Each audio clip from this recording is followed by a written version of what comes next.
সবাইকে স্বাগত আমাদের কাছে আসার জন্য। অ্যাকচুয়ালি গতকালকে আলী এরশাদ গোকুলনগর টিএসআর ক্যাম্পের পাশেই এখানে যে ট্রাই জংশন আছে, এখানে একটা মার্কেট আছে, এখানে কিছু স্টল আছে দৈনন্দিন যেখানে দোকান বসে। দুটো স্টলের মধ্যে 20 তারিখ রাত্রেবেলা চোর ঢুকেছিল। এখানে ছোট ছোট স্টলের মধ্যে কেউ গ্রোসারি মুদি দোকান চালায়, আর একটা টেইলারের দোকান ছিল, ওনার টেইলার মেশিন নেই, আর মুদি দোকান থেকে কিছু মুদি সামগ্রী জিনিস নেই। পাশে একটা বাড়ি থেকে একটা জলের মোটর নেই। এই বলছি আমাদের এখানে আলী এরশাদ নামে একজন লোক একটা কমপ্লেন দিয়েছে কালকে। তখন আমরা একটা টিম তৈরি করে আমরা ইনভেস্টিগেশনে বের হই আমাদের অফিসাররা সহকারে।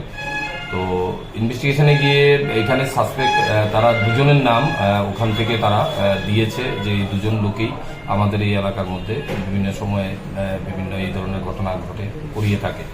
তার মধ্যে আমরা স্বর্ণজিৎ রায় যে একজন আছে তাকে প্রথম আমরা ডিটেন করি। তাকে ডিটেন করে থানাতে নিয়ে আসি। জিজ্ঞাসাবাদ করার পর সে স্বীকার করেছে যে মুদি দোকান এবং মোটরটা যে চুরি করেছে তারা দুজনেই করেছে। মোটরটা তার বাড়িতেই আছে। তখন তার বাড়িতেই আবার যাওয়া হয়, গিয়ে মোটরটা রিকভারি করা হয় এবং মুদি খরচগুলা যেগুলো জিনিস নিয়েছে এগুলো তো ইউজ করে ফেলেছে, পাওয়া যায়নি। অল্প কিছু মুদি সামগ্রী নিয়েছে। এখন এই কেসে আমরা এই কমপ্লেনের বেসিসে আমরা একটা কেস নিয়েছি, যার কেস নাম্বার 60/2024। আমরা একটা চুরির কেস নিয়েছি নতুন আইনে।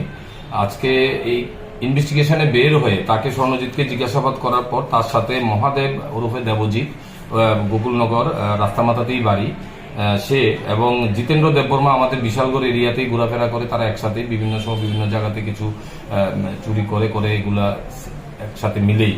তখন আমরা তিনজনকে এখন পর্যন্ত অ্যারেস্ট করতে পেরেছি এই কেসে।